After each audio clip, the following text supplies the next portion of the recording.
Hi there, welcome to Single and Married with Ezzy. I am so excited to have you today. Thank you for joining me. My name is Ezzy Odimuko. I'm a mom, a pastor's wife, and I enjoy talking about relationships. I have authored 2 books, Relationship Smart, Love, Courtship, and Marriage for Every Woman, and Brighter Days, 100 Thoughts of Hope, Love, and Blessings. Both books are available for you on Amazon. You can get yourself a copy and be blessed. The last time we talked about marriage myths to avoid, and we talked about the myth that marriage is 50-50. We also talked about the myth that in marriage, you don't need to learn, you just do what comes naturally.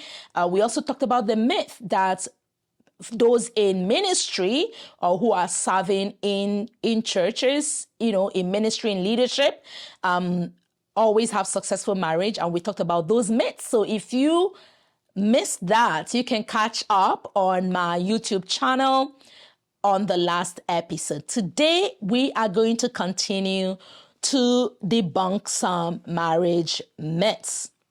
Okay. The one that I like to talk about today is one that says living together first can test if your marriage will be a success.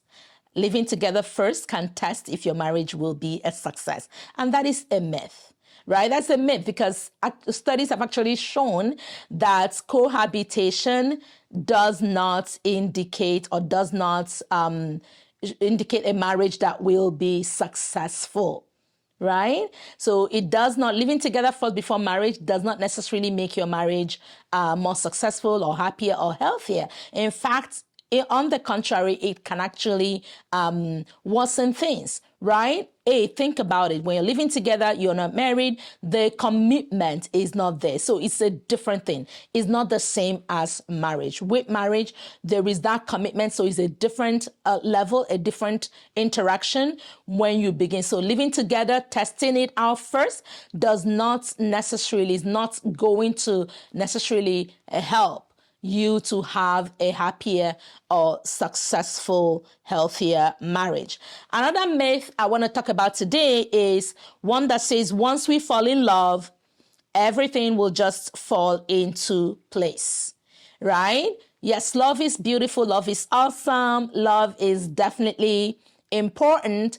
However, that is not enough, right? We can see that with the divorce rates in the society, even the divorce rates within the church as well, right? So love is not enough. You do need to work on your marriage. You do need to learn.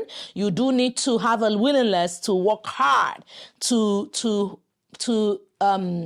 make a good and healthy marriage. That means living with understanding, being able to forgive, being able to let go, being able to resolve conflicts, right?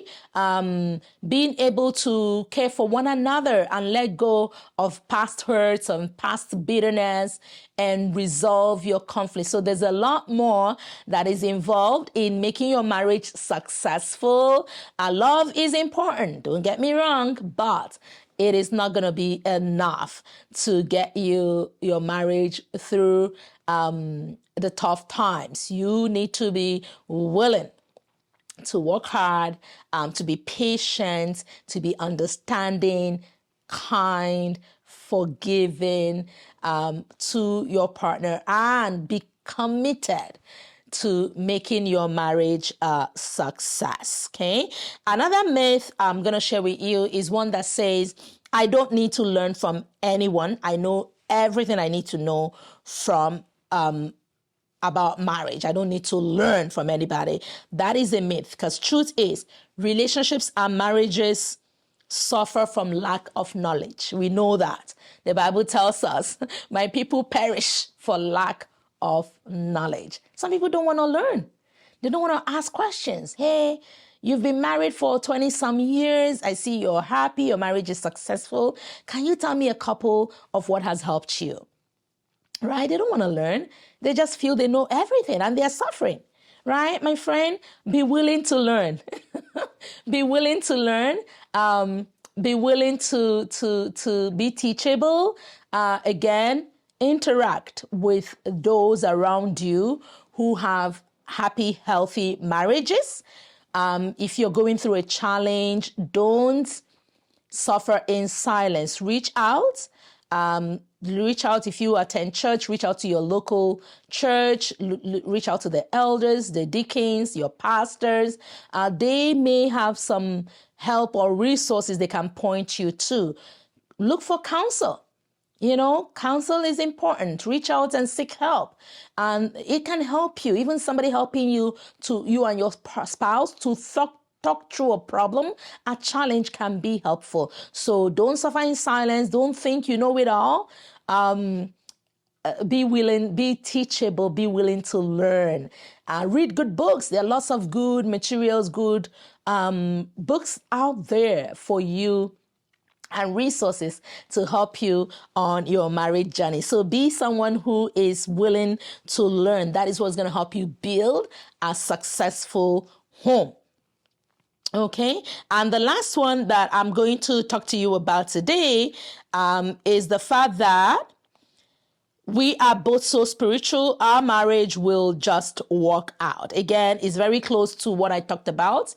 Those who consider themselves being in ministry, being spiritual is not enough. Marriage is spiritual, but marriage is also physical. Marriage is also emotional. Marriage is everything and everything, right? So being spiritual is not going to be enough. What people do in marriage is not pray all day, right? They have to live, they have to connect, they have to relate with each other, they have to talk through difficult things, they have to work through difficult things, they have to deal with challenges, with sicknesses when it comes, with lack when it comes, with difficulty, unemployment when it comes, and different challenges. So yes, being spiritual can help you in some ways, but it is not sufficient, all right? And you live in a physical world, you're married to a human, and so there are some things that you need to have in place to help you be successful. So my question for you, what myth have you believed? Are you holding on, right? Make sure that you learn the realities of marriage. Marriage is beautiful, but marriage is also hard work. So I hope these few points have been able to help you. We will continue next week with a new episode. Don't miss it. Invite your friends. Please share the link. Like, subscribe, click on the bell button so that you get reminders whenever I come online. Don't forget, I host monthly free marriage mentorship classes that provide knowledge support to people in relationships and marriages. So be part of our community. It is free. It is online. So why not, right? Follow the links that you see to register and be part of it. I want to say thank you to everybody. Thank you for being part of our community. Thank you, and we'll see you next time. It's goodbye from Single and Married with Ezzy. Bye-bye.